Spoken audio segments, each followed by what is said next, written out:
stupid YouTube thing messed it up. Oh, but are we live now? I don't know. Yeah, we are. That's great. We're live. Is it a new link? I think so. What's going on? Let me just try and get the link. I don't know. I pressed go live and then it basically just said it failed and then took it away. So You need the link? I can. I'm getting the link. So sorry about that, everyone. This is always fun. I'll have to send out a new email and stuff. Yeah. Here's the link. Oh, you got the link. All right, cool. So as people are going in, we'll start gathering the questions. Man, now I got to change all the video tags and all that nonsense. That's so unfortunate. It's not as easy as everyone makes it seem. No, I know. You're telling me. You don't have to tell me twice, Mike. I don't even do anything. Yeah, it's just I don't know. I just pressed start and then it's like live stream failed and then it said complete on YouTube. So anyway, It's all right. Let the kids funnel back in, and if you're watching this, that'll be right. If you're watching this on YouTube, like afterwards, I'll put a link in the description that basically allows you to like skip ahead. So that'll be cool. So you can just go right. Maybe they like listening to this stuff. Yeah, they like listening to us typing, trying to figure out the details. Do some sponsorship stuff.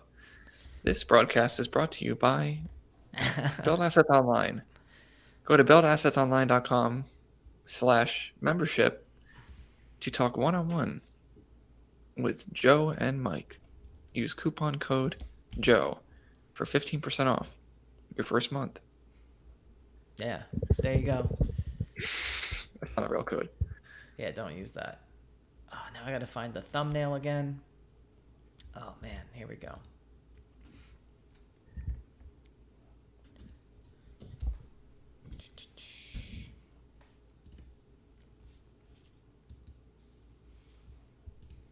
So do we have people?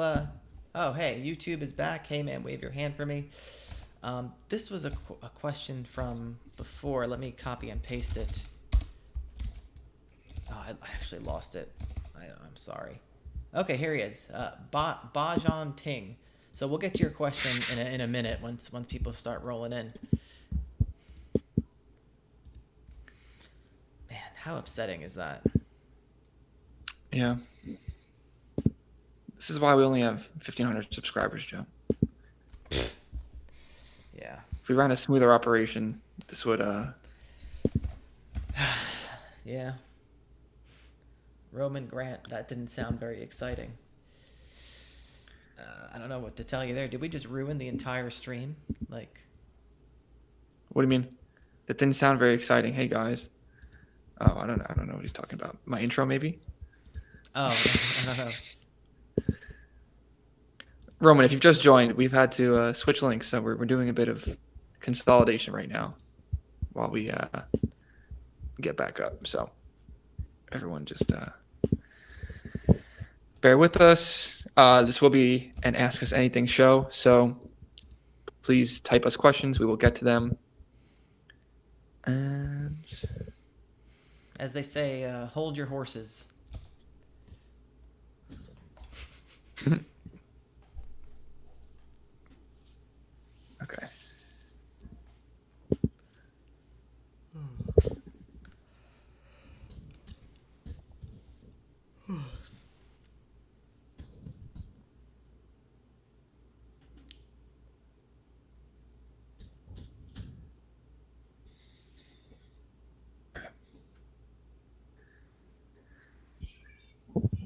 Yeah, Roman was upset at the intro. It sounded better in context, Roman. If you just joined and heard that, it's probably not it. Yeah. that wasn't a real sponsorship. Yeah. Okay. I resent the email. It's going out now. Yeah. But We're at 6 viewers. We're 5 minutes in. Yeah. just let it I think, breathe for a second more. The emails didn't even go out yet. Man, how disappointing. So how's your trip, Mike? Tell the people about the digital nomad lifestyle. That's good, man. Went to Rhode Island. It's very uppity. What do you mean? Like you ever see those people walk around with like the pink shorts and like the polo collared shirts? Yeah, I think so. I've never seen that much of that in real life. I've only seen it as like a joke. Hmm. But it seems like I don't know. I don't know. I don't. It seems like that's where they play water polo, I guess. Like people that play water polo. Like preppy. Yeah, very preppy. Oh, okay. Like the scarves around the neck and stuff like that. Yeah, You yeah, know, yeah. there was a Yeah. lot of that, but it's quite nice. Like Abercrombie and Fitch. I don't think Abercrombie and Fitch is cutting it. I think you're gonna need a polo The by one with the Ralph horse. Lauren. Yeah, it's polo. I have a polo. You know that gray polo I have? That's been a shirt in my repertoire for many years. When I have to Oh, put good. one on. When you go to Rhode Island, you can wear it. You should get some pink shorts, and you'll be good, and some Sperry's, some Sperry shoes. Wait, But yeah, what about the ones with the alligator? that's Lacoste. I guess that's I don't know if that's acceptable or not. But yeah, I'm in Maine now. Um, it's a bit less uppity, but gonna check out some land. Gonna go and do some more. Gonna fade off into the countryside. So hopefully I'll have internet soon. Beautiful, beautiful. So we All have right. So we got yeah. 12. People have come back. So I guess we should start the show now. Yeah. So the show is starting at around how far are we into it? Oh, around 7 minutes 30 seconds. I'll make the timestamp for then. So we have so leave your questions in the chat, of course, and I also have a list of questions that we could get into. So let's get started. So we'll start with the ones in the chat, and then if we run out of questions, we'll get to the pre-questions. So Bahan Ting 24/7. How do you handle refunds when you made the original purchase on a credit card? If the refund that you will get will be back, if the refund that you get will be back a credit card, how do you give the customer back their money in cash? He said if the refund that you get will be a credit, how do you give the customer back their money in cash? When he said that the money you're going to get back is a credit, I'm not sure what you're referring to. If you mean that the supplier is giving you a credit for their store, or you'll be credited back on your credit card. Either way, 99.99% of the time, it's really not that complicated. The supplier will just refund your money, so that goes back onto your credit card, and then you refund the customer, and that goes back onto their credit card, and all is set in the world. Yeah, it's as simple as that. You just press refund on Shopify, and like magic, it goes back to their credit card. Yeah, just hit cancel or hit refund, and the rest takes care of itself. Yeah. So Brian asks, I don't know how to say his last name, but he asks, do you recommend any particular type of chat app, or are they all pretty much the same? There are a million choices. Now, you can comment on the functionality of it, Mike, but I know the ones we were using at first and some of the other ones we've tried, like Zen Chat, like Zen something. We've tried a couple other ones, and they kind of like really slowed down our site. And so we use Tidio, and Tidio doesn't really do that. But as far as like the functionality, I don't know. Do we have preferences? Well, yeah, it was Zopim. That was the first one we originally used. And I think Zopim is a part of Zendesk or something. But yeah, Zopim actually, we found out it was slowing down our site significantly. So we switched over to Tidio many, many years ago. And that's really been everything we've needed and more, and it doesn't slow down our site. And since then, they've grown to be super functional. So um, I would definitely recommend Tidio over like anything else because, from my experience, they've been easy to get in contact with. You can do literally anything on it. You can set up extensive bots and do all sorts of automated stuff. And yeah, I see no need to go anywhere else with them. With the chat apps, I'm happy where I am with Tidio. So Teeth Health Central are Well, you skipped. You is skipped Roman's question. oh, okay. He says, "Hey guys, this is off topic, but making crosswords is not as easy as you made it seem. Just saying. This is not a dropshipping question. This is from Sorry, I a forgot to question drop from shipping. our low content Kindle publishing suggestions that we make to put out a bunch of like word searches and crossword puzzles. It's not that easy as it seems. Is it hard? Um, I mean, there are plenty of crossword puzzle generators. I mean, Yeah, listen, crossword puzzles exist. It's very cheap to use. That's the point. And sometimes things aren't going to be that easy. So, but once you figure it out, it's easy. So I don't know. yeah, just figure it out and hire someone to do it. And I want to say something. I don't know if you'll take this as an insult, Roman, or you'll take this as perhaps some motivation. Is that if you're trying to generate a bunch of crosswords online and like your first goal is to make a bunch of Kindle books, and you're already kind of caving into how hard it is to make a crossword puzzle, odds are you're probably not going to be that successful. And I mean that in the nicest Yeah, way I'd agree. possible. I'd agree. I mean, yeah, if everything was super easy, then everyone would be doing it, and then it wouldn't be a profitable opportunity.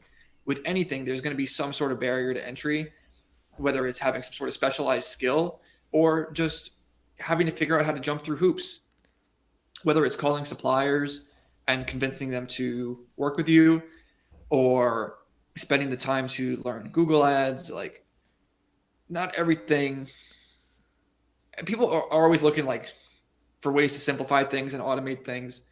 And I don't know, sometimes business isn't like that. You have to figure things out. And once you can kind of get just a little bit ahead of everyone else, then that's where the profit is. Yeah, yeah, for sure. So Teeth Health asks, is it easy to pass the Shopify account being on hold? So the Shopify payments, not the Shopify account, like the payment processor, Yeah. which they do kind of put you on hold after you make your first few sales. You can still take sales, but they can like review stuff, and then they'll basically tell you you can use Shopify payments or you can't, and if you can't use it, you have to use another payment processor. Which you have to sync up to your Shopify store. Again, jumping through hoops, like the type of stuff that happens when you have an online business. So the second part of the question is it easy to pass the account being on hold, and what documents do they tend to ask for? So, um, is it easy? We recently passed it pretty easily on a new store that we made where they asked for the documents. We have some students that didn't pass it as easily with even further documentation than we gave. So I think it's a Right bit. now, I think is a very turbulent time for payment processors. I think they're really trying to mitigate their risk. So honestly, I think it is a matter of timing in conjunction with whatever documents they ask for, which have also changed over the course of, since we've been doing it. Back in the day, we never had a single issue with this. Now it seems like it is coming up more and more often. Yeah, yeah. But So again, if they reject you, it's not the end of the world. We have students doing really well with other payment processors, and once you hit a certain it sucks that Shopify kind of pigeonholes you and they take that extra percent, which I'm thinking about, and not at that point yet, but I'm thinking about maybe suggesting other e-commerce platforms if they're easy enough to do and easy enough to sync up to Google Shopping. We recently did a podcast with Equid, so I think I'm going to dive into how their stuff works a little bit. it's not going to make sense for us at this point to transfer our stores to like a whole different platform, but we may recommend it as an option, for students. That way they can basically have an easy platform to use that can sync to Google Shopping easily without all the Shopify nonsense, like the extra fees that they throw at you for using a different payment processor. So that's definitely something Yeah, that's on the radar. agreed. Agreed. And again, it just kind of goes back to overcoming these hurdles. Teeth Health, like I know you're having some success with your store, and things are just going to randomly happen that are going to try and that will kind of interfere with going to the next level. And this might be that, or you'll pass through and it'll be fine. But either way, it's just going to come down to how badly do you want to get to the next level. And if they deny you, you're just going to have to grind it out, get approved with some other payment processors, and move on in that way. So, Joe, with like our, what were you going to say? I was gonna say, as much as we dislike PayPal, I feel like PayPal is actually a decent alternative if you get rejected with Shopify payments, like at least in the short term, because they don't charge like the extra fee, right? Like you don't have to pay Correct. the extra Shopify fee. So, I mean, look, PayPal's gonna, they might do holds, they might do reserves at a certain point, but, um, could be a decent alternative, and it's pretty easy to get going. Yeah.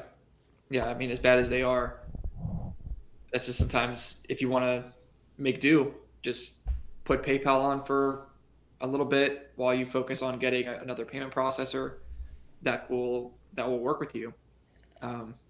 Yeah, but I think we're really gonna have to work out maybe using another platform, like we said, such as WooCommerce, and giving people a solution for that because it is really becoming a prevalent issue. Um, I think a lot of it has to do with the situation right now, and again, just mitigating risk. So it's not to say that it'll be like this forever, but hopefully you get through it, Teeth Health, and they let you just continue to use Shopify. But let us know what they ask for, and we might be able to provide some insight on like how to handle that because we've gotten through it a few times. Stephen Eckerly, which free Shopify theme do you recommend, if any? I'm not really too familiar with free themes, but I would say people definitely overstate the importance of your theme, like in You general. think they overstate it? Yeah, they overstate the importance of the theme itself. I think it doesn't matter if the theme is free or paid, as long as you get like certain trust elements in the right places. Then it's not gonna make too big of a difference with what the theme is. What do you think? Well, my answer to that would be, I think Empire really has everything. Empire, even Retina. But that's not a free. Same. He asked I which know, I free know, I theme. know, I know, Joe. But what I'm going to say is, if you can't afford to get a $150 theme, then dropshipping is probably not something you should be doing. So if you're trying to sort of cut expenses and not spend money on a good theme with good support and one that's kind of been proven to work, then maybe just wait until you've had more money saved up, and then that way you can do everything the right way, and be sure that something isn't going wrong because you chose a free theme or because you were trying to do things in a slightly different way. If that makes sense. That's true. Way to cut to the chase, Mike. I was trying to give him a literal answer, and you came in there and really gave him the right answer. So that's good. Okay, cool. So Roman says, since shipping is high now, at what amount of sales / number of orders do you consider using fulfillment centers? Since shipping is high, like the rates? Do you know what he's talking about? I'm assuming he means that the rates are high, like the rates to ship something are at an all-time high.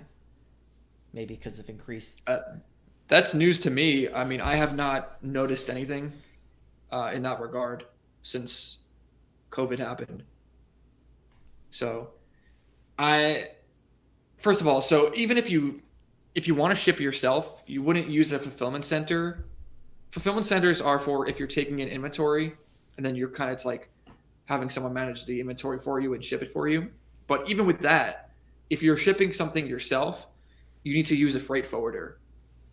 And we've used freight forwarders, and they're getting, bids on, shipping from here to here, just like your supplier would be. And most of the time, the supplier is actually cheaper than a freight forwarder.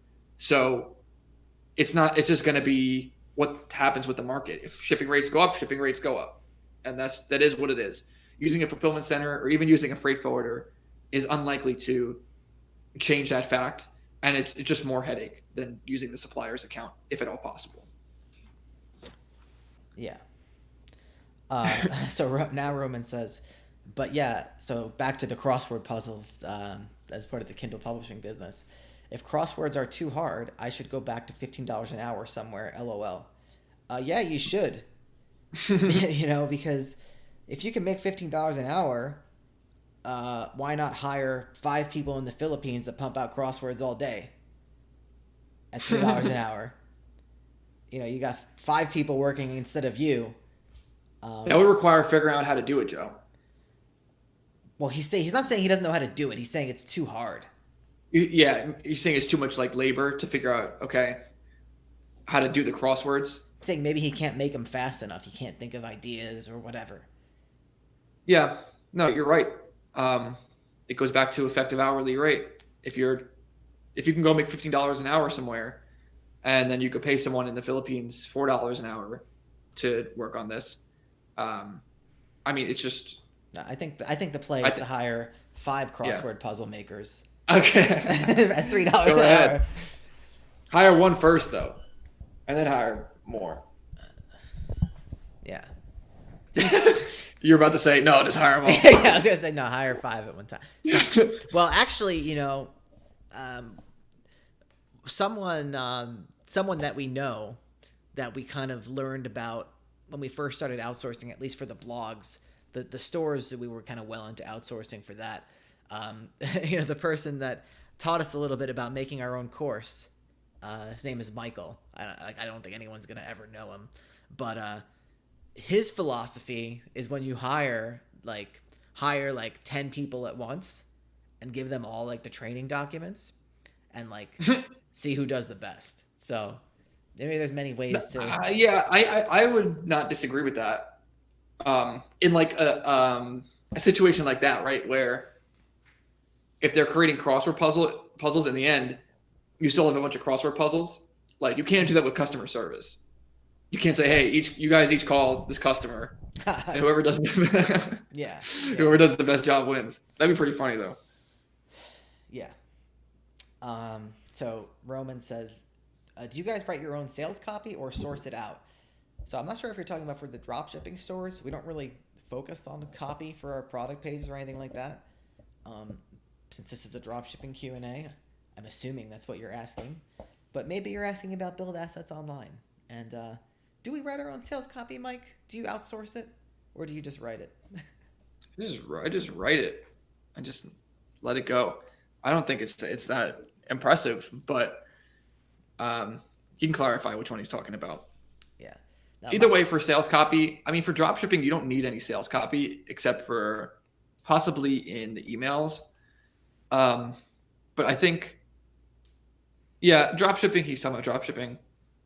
For sales copy, you really only use it in emails because that's really the only time you're trying to be persuasive. On the product descriptions, we haven't found that we need to do that. So really in my opinion, the authority on sales copy is Ben Settle. So if you really want to learn that, then go on his email list or sign up for his paid newsletter. It actually comes with a really good book on how to do sales copy. That's easily the most valuable piece of information I've gotten on how to copyright and all that stuff from Ben Settle. So yeah. Teeth health I don't hold any money in PayPal. As soon as the money comes in, I transfer to my bank account right away, so they can't hold my money. Well, that's good. But sometimes, like, what happens with PayPal is that if you suddenly get a huge influx of orders, they'll start like doing what's called a reserve, and Hmm. what that means is that say you get $100,000 hit your PayPal account, they'll say a percentage, like maybe like 20-25%. They'll hold it on reserve, so it doesn't even hit the amount you can withdraw. And it's kind of funny.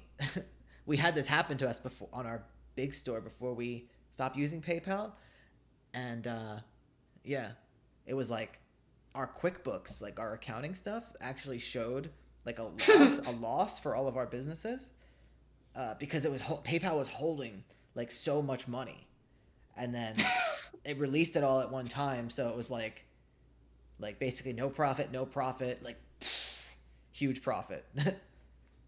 Yeah, it really scares our bookkeeper in the Philippines when this stuff happens.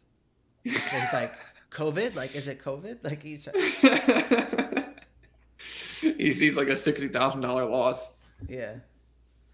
He thinks he's about to lose his job, Well, but no, it's we've just never seen 60,000. It's usually like break even.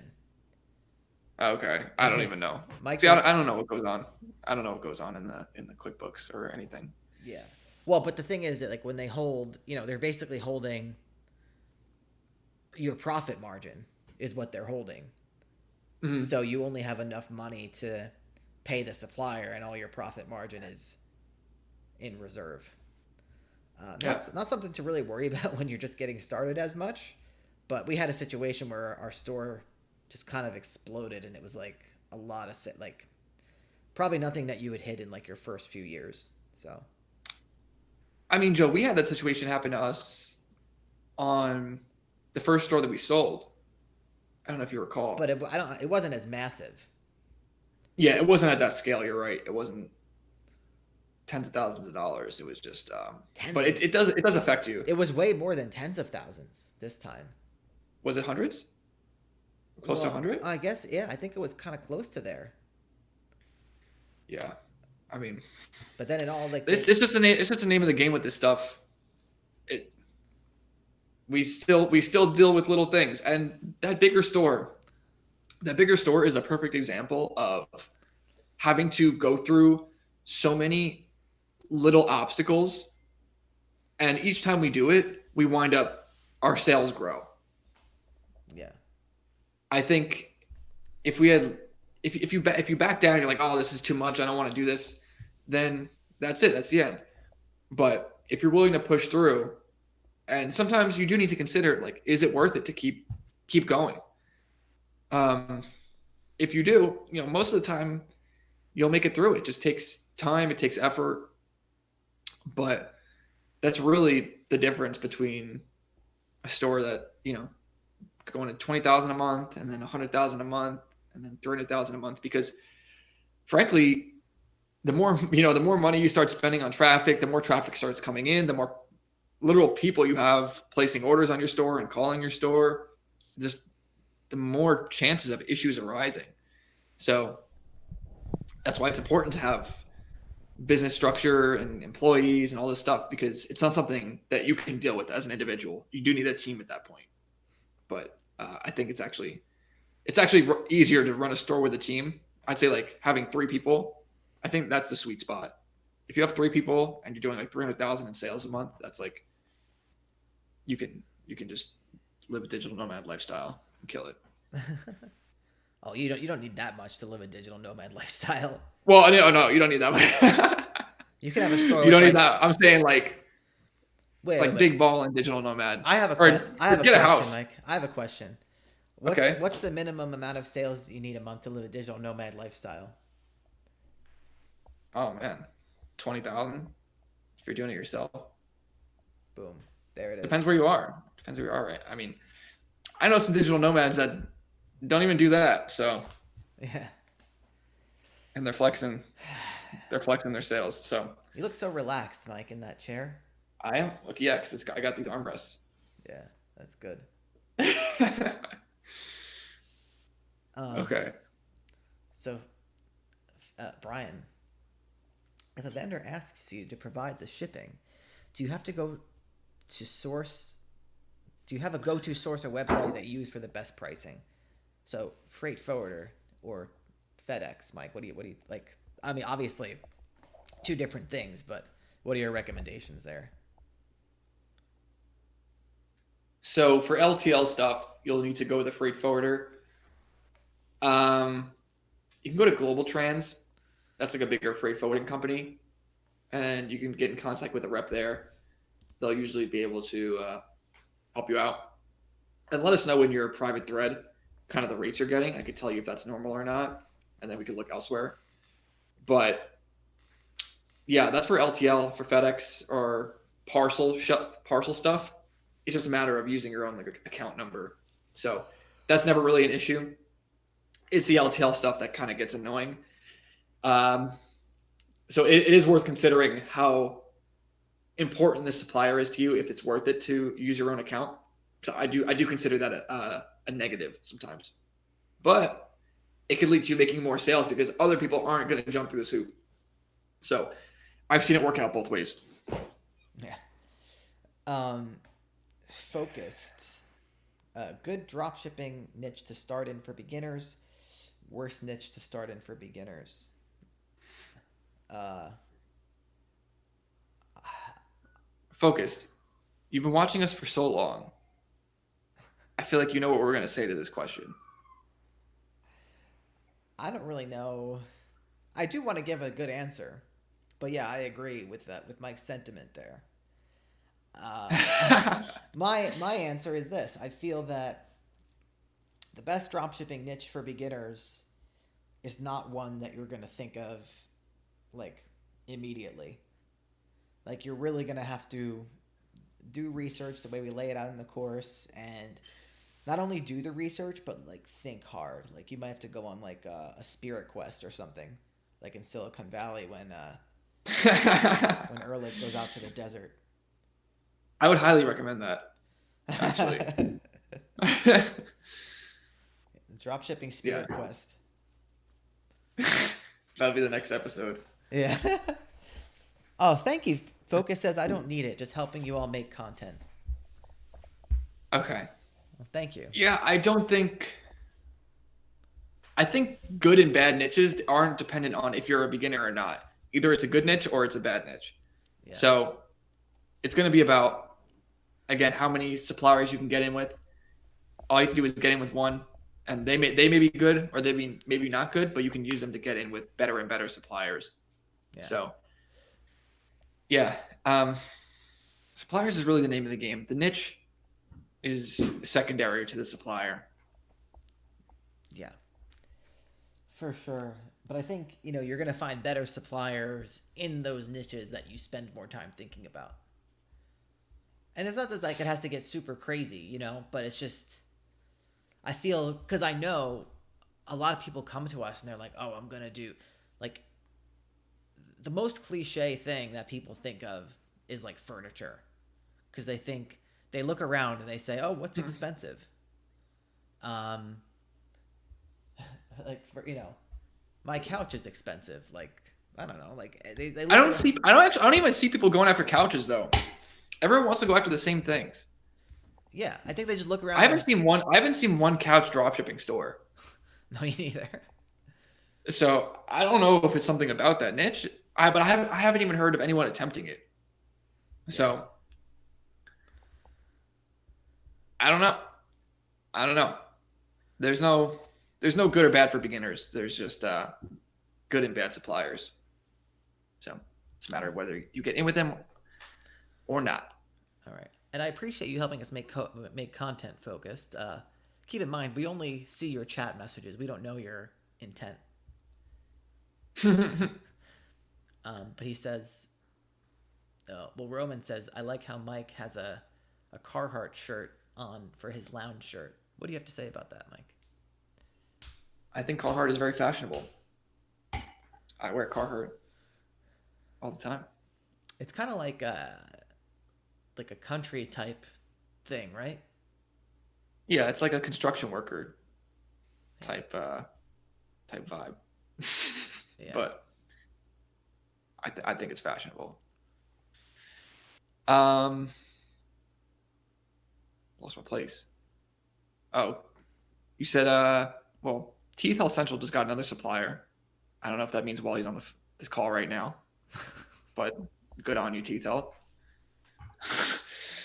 Roman said, guys, if my product is $160, what would you recommend starting Facebook ads budget? What? What? I did a campaign for $10 with bad results. Should I increase it to 50 or what do you recommend? Yeah, Roman, increase it to 1,000. I think that's what's missing. Is he trolling us? I can't tell. I don't know. I don't know if he's trolling.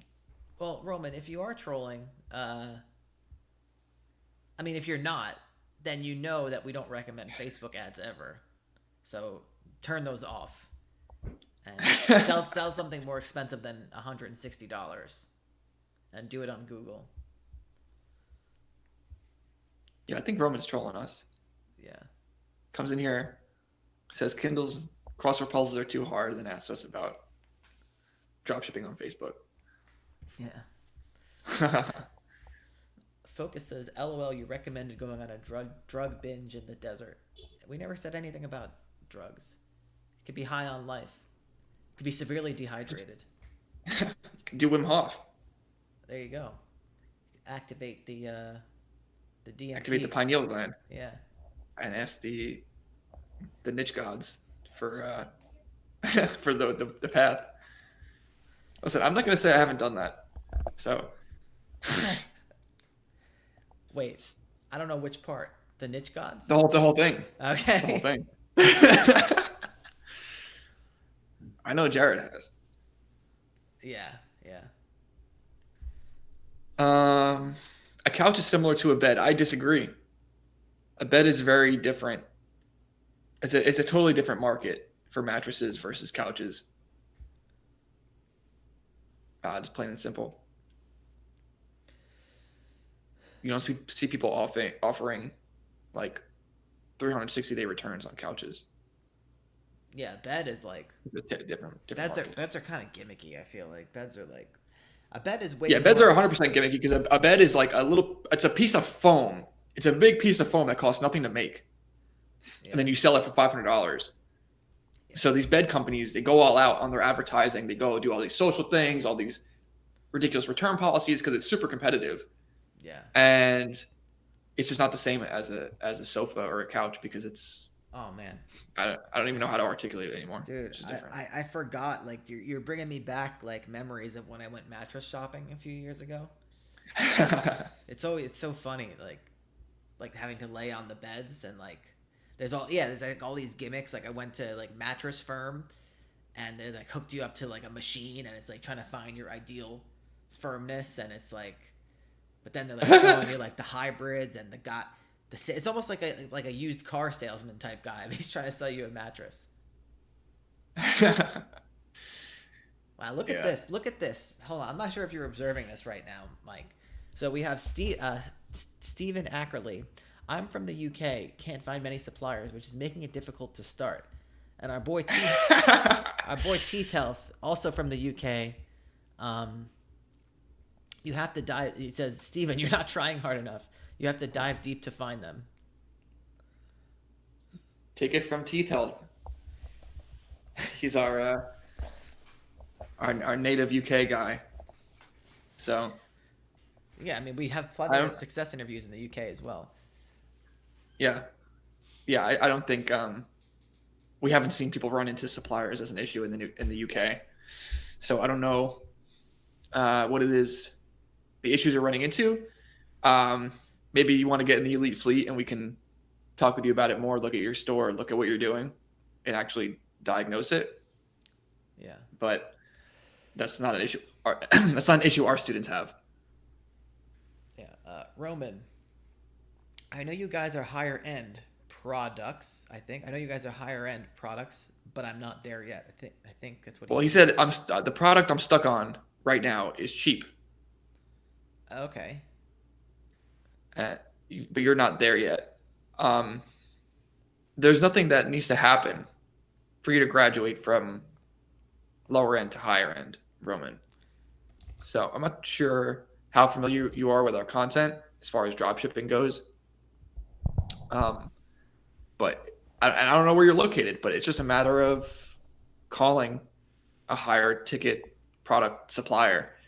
So there's plenty of them out there. You can check out our video on, we go through different variations of like, don't drop ship this, drop ship this. It's pretty recent one we did. So that would really shed some light on that. He said I'm doing different drop shipping than you guys teach. Yeah, and there's a reason why we don't teach other methods. It's because people have the same issues that you're having. They spend money on Facebook ads and it doesn't work. And they say, oh, what do I do? And we've even gone on Shopify Marketplace, Shopify Exchange, and looked at these low ticket stores and see how sometimes they do well for a period of time and then they just drop off like a cliff. And these are the people that are trying to sell you courses. These are the people that are showing off their screenshots. It's not a real thing. Yeah. What we do is the only legit way of doing drop shipping. It's just a method of fulfillment. Well, that ties into Marcus's question. He says, have you revealed any of your drop shipping stores? I have never done high ticket drop shipping, only the, he calls it the normal type. He calls low ticket the normal type of drop shipping. So it would be cool to see. We haven't revealed any of our stores, mainly because like, you know, we've sold 3 of them and it's like, I don't know, like, I don't want to be like disrespectful to like the buyers and all that kind of stuff. Like, I don't know. It's just, I don't know. I guess that's the main reason. It's also like kind of easy to copy people like directly. Not that we'd be that concerned about that because I mean we have a pretty good supply relationship at this point. But what we have done, Marcus, is if you go and watch our video, so if you type into YouTube build assets online Shopify Exchange, we go through like a bunch of stores that we find on Shopify Exchange, and we definitely found some. Well, I know found at least one high ticket dropshipping store on there that was doing well consistently. So I thought that one served as a great example. So we don't really like to blow up like our stores, our student stores like publicly because I don't know. I feel like it's kind of, I don't know, disrespectful in a way. But yeah, I think soon we might reveal one of them. Really? I mean, it's already been revealed. Which one? The one that our non-compete is up on very soon. Okay. Maybe we will. Maybe we'll. Some people in the Elite Fleet know about it. It was actually discussed in there. Yeah. So, actually, so we did reveal it just in the Elite Fleet, but it kind of. Yeah, you got to pay. If we ever did a store reveal like that, you're gonna have to pay. No, but go watch that video because we did. You can, if that's what you're looking to see, that would be a helpful video because you can see exactly what Mike was talking about. You can see the low ticket stores going up, down, and then they'll try to sell it for an obscene amount of money when they're not making any sales. And then you see the high ticket store that we found. You know, the guy builds stores very similar to how we would do it, and you could see consistency. Yeah. We actually like consistency. Yeah. For sure. Okay. So Mick asks, blog content articles to drive sales or traffic to your dropshipping sites. How effective is this for you guys? I don't know, Mike. How effective is it? I haven't looked at the analytics to say, but it's for sure profitable. So, and it lasts indefinitely, right? So once you make an ROI on that content is now bringing you free traffic and free sales. It's almost like Kindle, how it just hangs out on the interwebs forever. It acts as supporting content for your paid visitors, people coming from paid traffic. It brings in new traffic. It probably increases the valuation of your website. So I would say that it's actually extremely valuable, but it's not necessary from going from 0 to 100K in sales. So you need to keep those things in mind, that it's a good piece to have in the puzzle, and it will raise your valuation and it will increase your profit. But if you're struggling, the answer isn't necessarily buying a bunch of articles. Yeah. Although I will say there are some people who do dropshipping only with this method, only with free SEO traffic. So Yeah, that's right. That's right. I was gonna actually say that. One of our old friends, he actually had a store where he couldn't advertise it. It was like in a banned niche on Google mhm. Shopping, and then we just know other people that just do it for the sake of it. Um, so Yeah, and I mean that would be it has its risks, right, of getting demonetized. Pay to play in terms of getting paid traffic is like actually a lot more stable, a lot more secure than depending on the algorithm. But it's nice because there's no traffic cost. It's just all profit every time. yeah, So at the end of the day, it all works together. I think if you want to sell a site for a lot, I think having a blog SEO element to it is yeah, definitely good. Um, yeah. oh, Teeth Health is really going to bat for us today.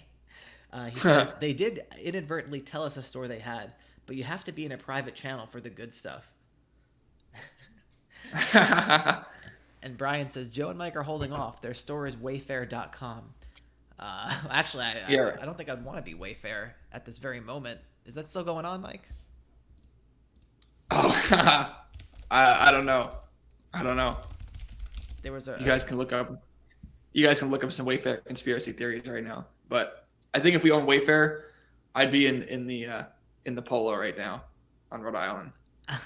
So yeah, I will be wearing Carhartt in Maine. yeah. um, Dion, if I don't have the money for the course right now, should I join the elite fleet and learn from there? So, if you don't have money for the course, like Mike alluded to earlier, I would probably not like start to make money drop shipping.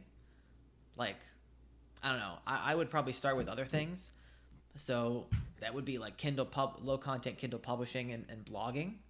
So if you like literally don't have the money and you're not like just buying the course because you don't want to buy the course, I would say join the elite fleet and we can definitely help you get off the ground and start making some money in those other ways and then start drop shipping after. That would be my recommendation. Like we consider dropshipping to be the fastest way to make money, but like if you can't afford the course and like you only have like $500 to your name or something, I would just say it's not there's a lot of reasons why it's probably just not the best idea. Yeah, I don't know. I would say it depends how what your financial situation is, right?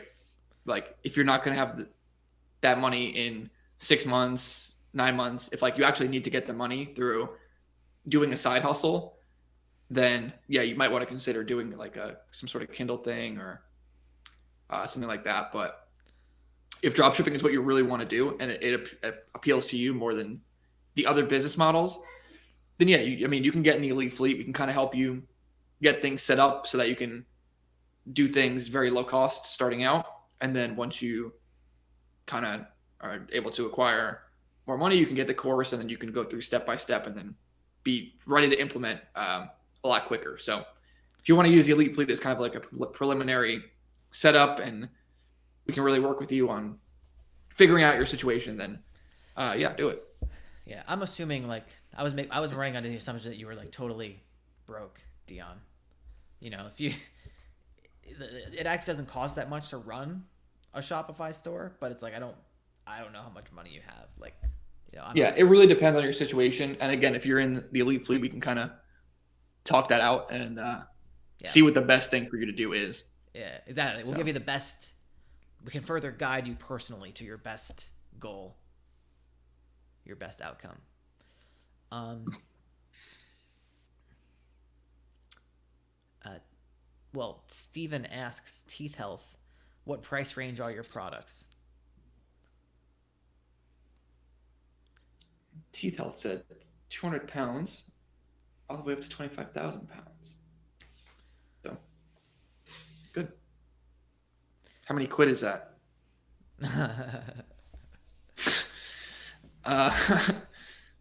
Ethan said, do you have sales tax nexus in every state you have a supplier in?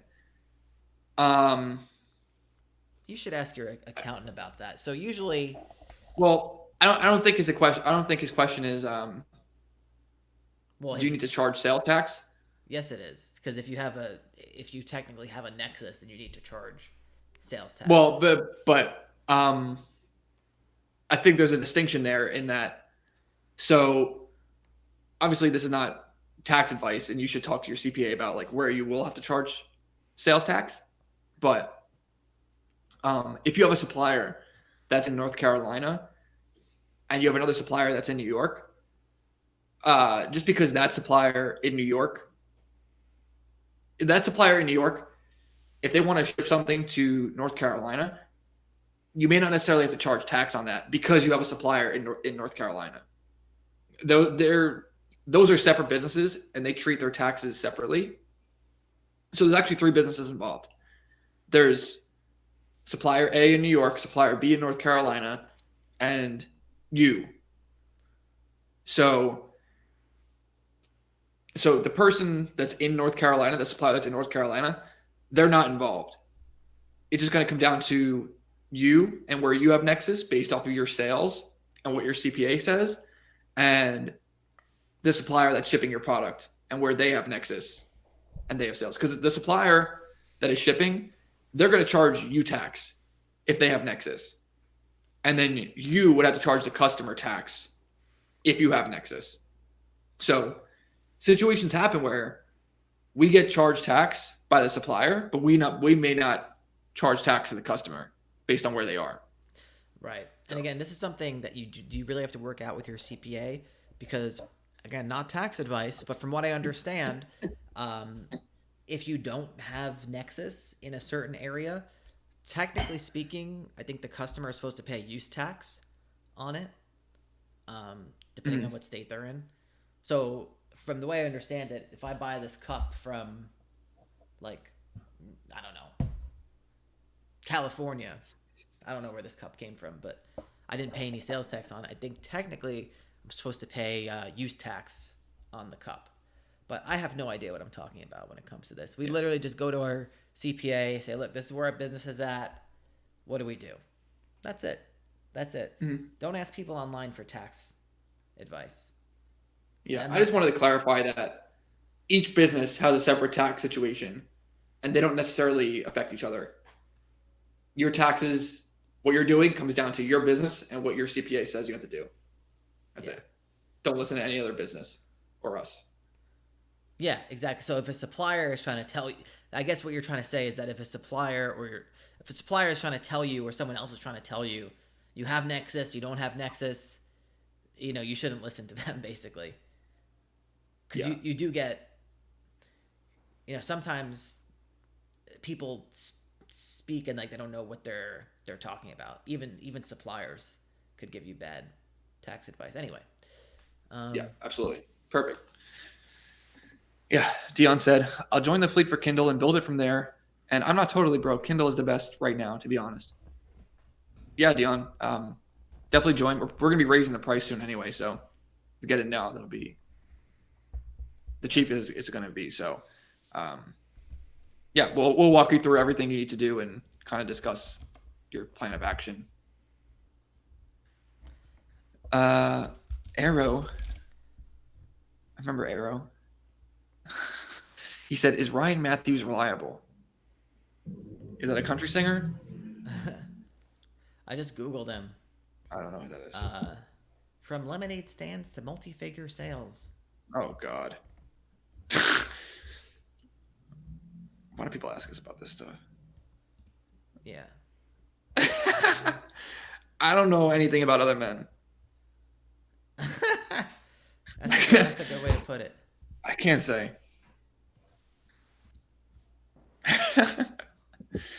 Najim Muhammad asks, can you give me feedback on my landing page?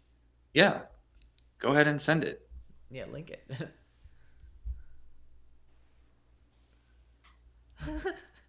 Teetheld loves the ads troubleshooting module. He loves it. He's our bastion of that module. I agree with you, Teetheld.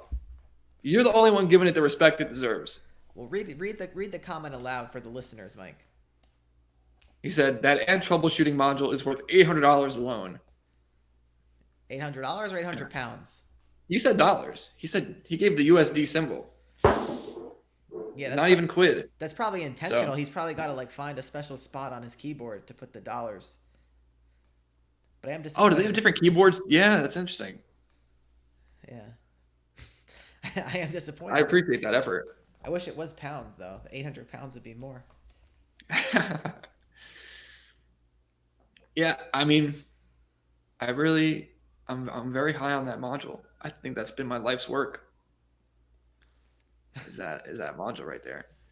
Because 99% of the time, people ask this question about ads. I go in depth on it in the module. I talk about whatever problem you're having. Everyone has the same problems. It's 5 things. 5 dishonorable things people are doing. And I don't know. It's worth a lot, Teeth Health. So thank you for recognizing it. I'm waiting for Najim's landing page, but I don't know if it's coming. Brian says, I agree with Teeth Health on the ad troubleshooting module. The Empire Edition was helpful as well. Thank you, Brian. Yeah. Yeah, I'm not sure what was in the Empire Edition. That was old Joe. So. I'm basically sure you had to set up your store in like 30 minutes. Oh. Like, Oh, yeah. That seems like a good deal. So while we're waiting for this landing page, I don't think it's coming. no? What were you going to say? I was going to read another question from the list I have from before that people sent us. Okay. Do you recommend having a niche store with low and high ticket products? Not if you're going to list them from AliExpress. Like you can. We've done that. Yeah, but we have done that, but not really intentional. It was more that we made the store to be an AliExpress store, and like we're like, this sucks, but then we just left the products up. Yeah, people bought them, but why would you want? Making $5 on something is not worth it, unless it's Amazon. Making $5 and you have to fulfill the product and talk to the customer and like do any more labor other than making the $5, it's automatically not worth it. So just add a $500 product and make more money on that. Najim, you're probably not able to, type it with spaces like Joe said. So yeah, there's no point. There's no point in listing the low ticket product if you can just list a high ticket product. Or one caveat, if it's a recurring situation, because then it's not necessarily low ticket. You can make a lot of money off it in the long run. Yeah. But I don't know. People love the low ticket, Joe. Even you, I see sometimes. Back in the day, you used to. Well, you know what it is. Used to flirt with the idea. I guess the mentality of it is if you think that you're gonna sell, you think you're gonna magically sell like 10,000 of something. I think that was like my subconscious thing to it. Like, and the fulfillment's gonna be handled. You got Oberlo.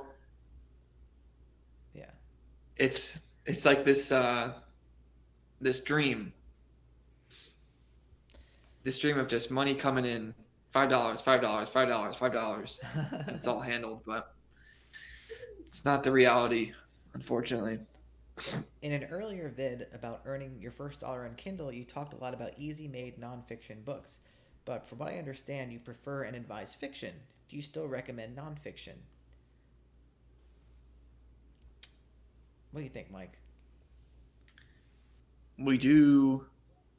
We recommend nonfiction for just like getting your feet wet with Kindle, because that's really the quickest way to probably make your first dollar online. Just some low content nonfiction book. But if you want to make good money with Kindle, then I would highly recommend fiction.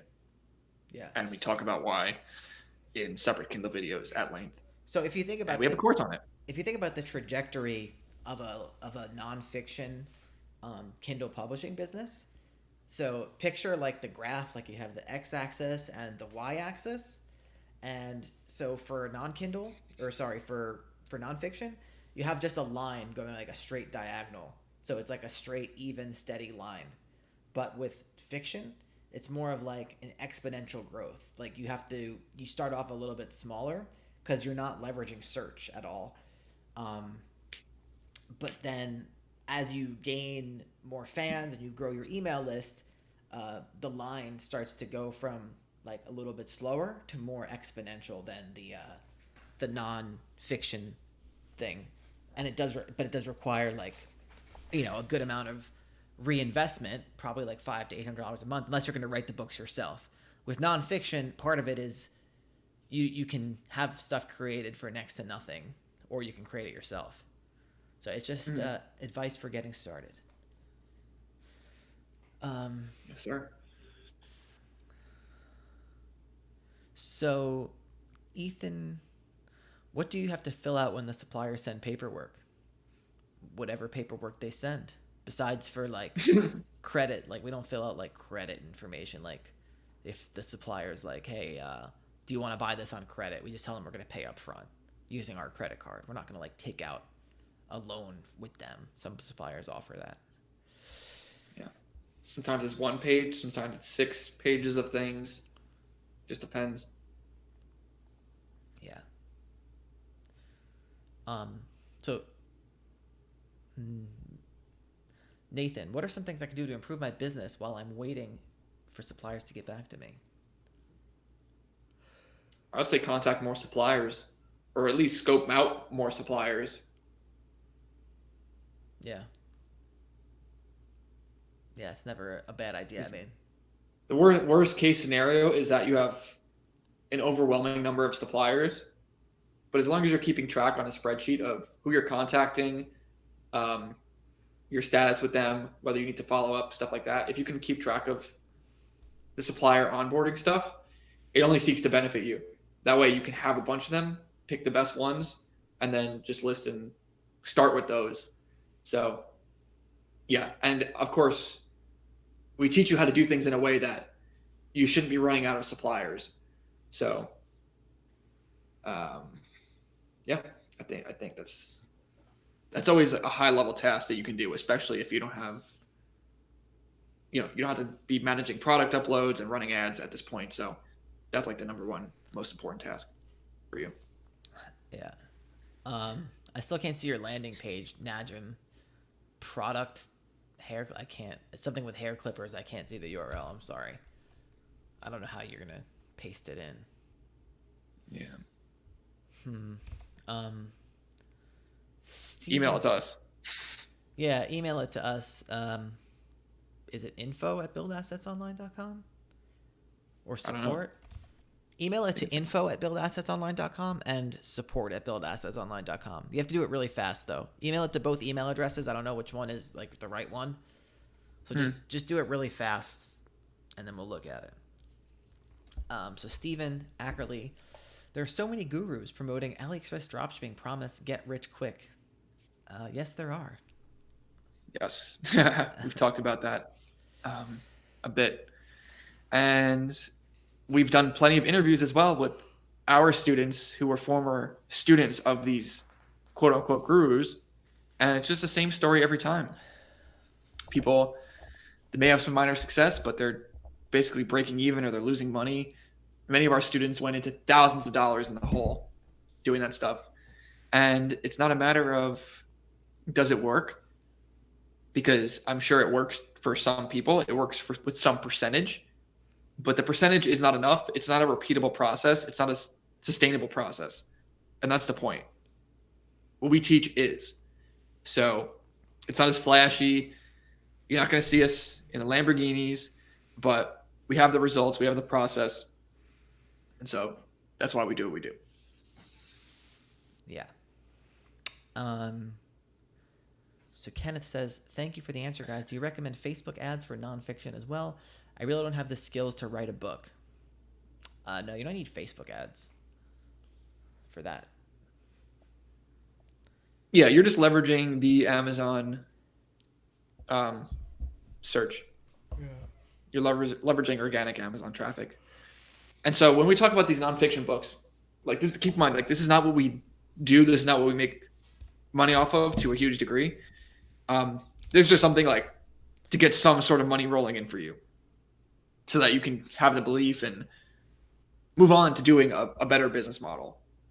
So when we talk about doing nonfiction, it needs to be very cheap and just something you can just get out, get some results back, and kind of move on. Okay. So we have You sent it. Yeah, I see it. hairclippersofficial.com/product. I'll send it. I mean, here you actually did like a good job designing this, I'd say. Like it looks really good, but I don't know, man. Like We'll look at it on my mobile.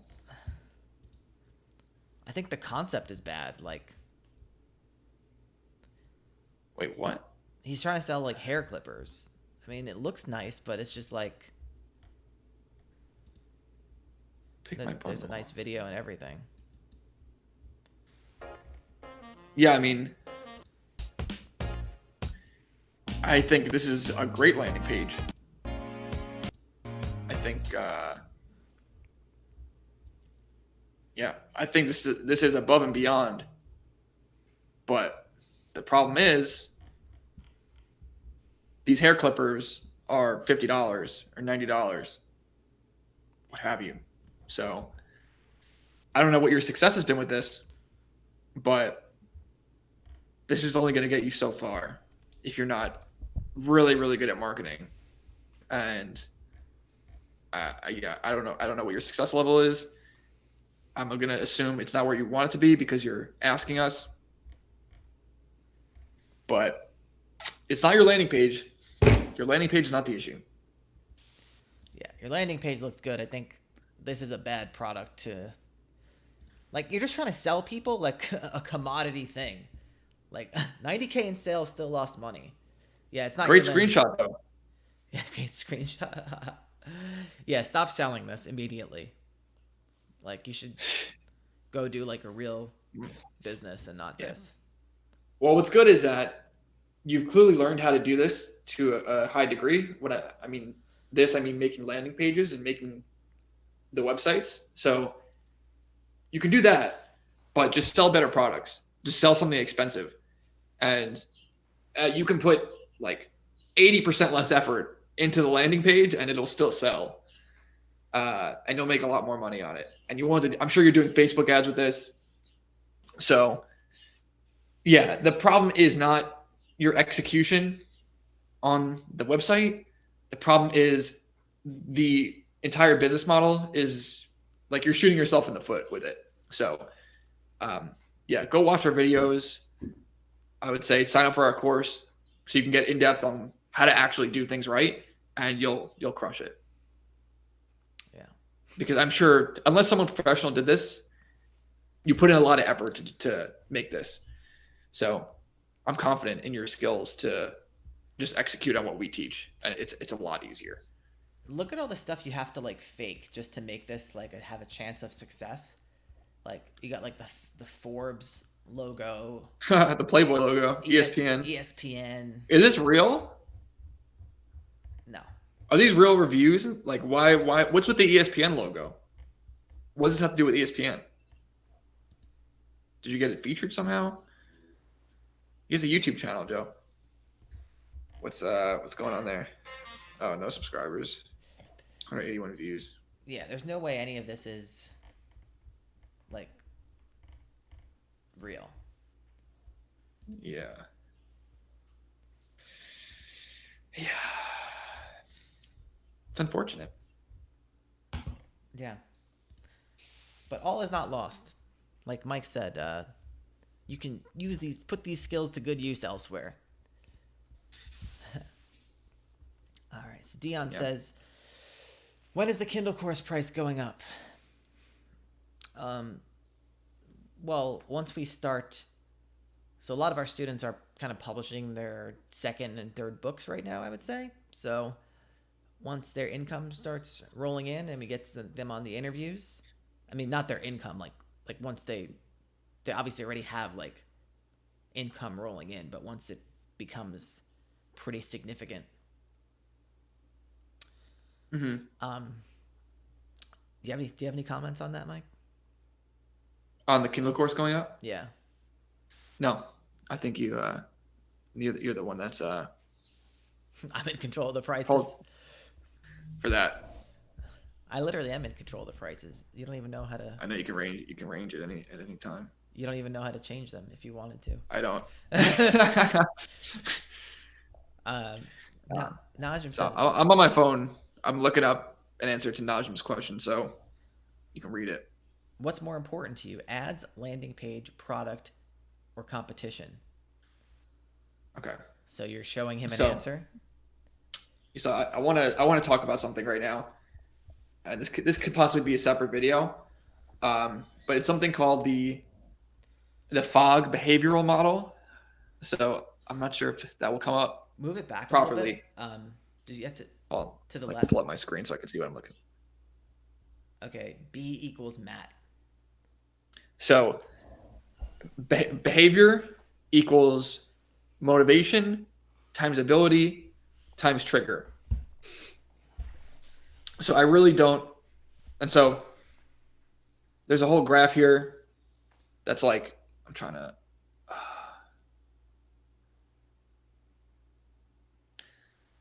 so you can see the way this graph is. And so you have motivation here, and you have ability here, right? So Well, describe it. What is describe it for the I'm listeners? gonna describe it. So as essentially, if something is low motivation and hard to do, so low motivation and hard to do would be like the bottom quadrant or like the near the origin point. And so this line here, this curved line would be the point at which someone's going to take action. So that would be like a sale, right? So if something is low motivation and hard to do, they're never going to do it, right? But on the other hand, if someone has really high motivation and something is hard to do, the action line is kind of the same as if something is easy to do, but they have low motivation. And so why did I go into that whole complicated thing with the graph and all that? I'm trying to make the point that it's not as simple as what's more important: ad, landing page, product, competition. Because if you understand this graph, it really explains all of this. So in my opinion, I would rather leverage someone that's highly motivated, and then you don't need to like trying to move the needle these days between making something easy to do and hard to do, which can be done with what? A product page. That's really how you would make something harder to do versus easier to do, right? If your product page is really bad and the checkout thing, you can barely click it and you have all these hoops to jump through, then yes, that's gonna mess you up. But if you're using Shopify, you're using a decent theme, and you're doing kind of the bare minimum, that part is going to be taken care of enough where all you have to do then is focus on finding highly motivated people. And so how do you do that? Doing Facebook ads, you're going in front of a bunch of low motivation people and you're trying to motivate them into the sale. And then when they get to your website, it's super easy to check out. And like your website is, it's a very smooth process. But that is something that is extremely hard. You need to be an expert marketer to do that. What's easier to do is to get in with a brand that already has recognition. That way, when people are searching for that brand and those types of products, you already know they're highly motivated. So now you just have this bare minimum checkout process, this bare minimum website, and they'll do it. Does that make sense?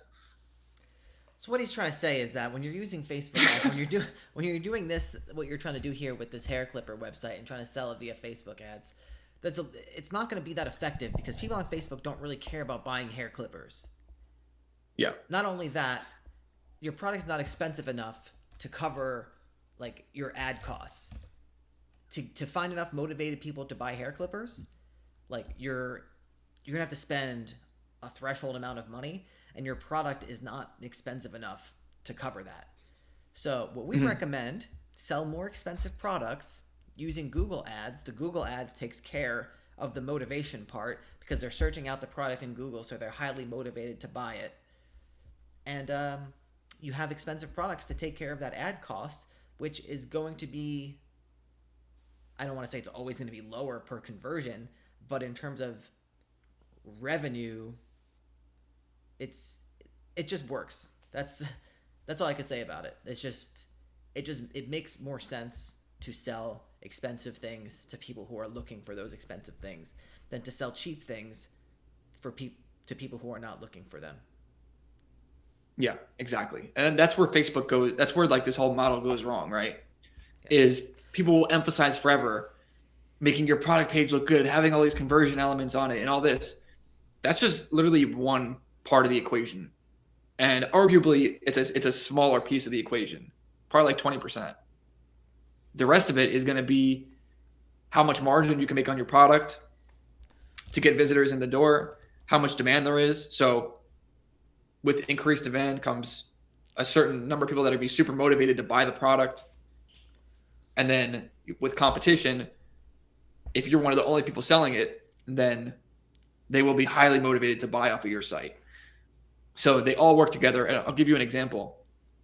We have a product that it basically went out of stock several months ago, and now it's coming back in stock.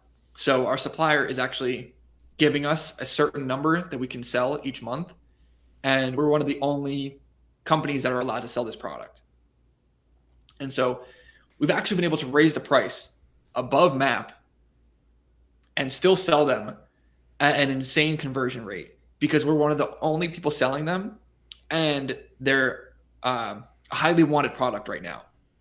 So my website could be absolutely terrible. My website could be just god awful, and people would still go and buy this product because they are willing to jump through the hoops and deal with a bad website because they are so highly motivated on the product. And those are the type of things you need to consider. Whereas with Facebook ads and AliExpress, it's just the complete opposite. Yeah. So Brian asked, this is going to be the last question, but Nam says, wow, love the formula. I don't know. A bunch of stuff's popping up on my screen. I don't know why bald people are so genius. I mean, we didn't make that up, but thank you. I don't know if that guy's bald. Mr. Fogg. It's called the Fogg behavioral model. So, Is he bald? I'm going to look him up. Well, I'll take the last question while you do that. Okay. Do you recommend putting call for best price on your site or get a free whatever if you order now as a promo, or do maybe after you run your initial test ads? You could put the call thing. That's not gonna hurt. I mean, I would. Yeah, it's not. Huh?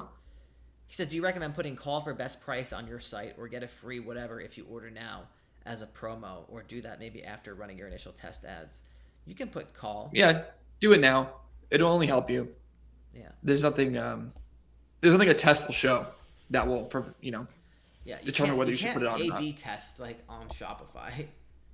Like, if I were to, when people ask like the theme question, like if we were to convert, so if we go from Shoptimize to Empire, like we can't A/B test it.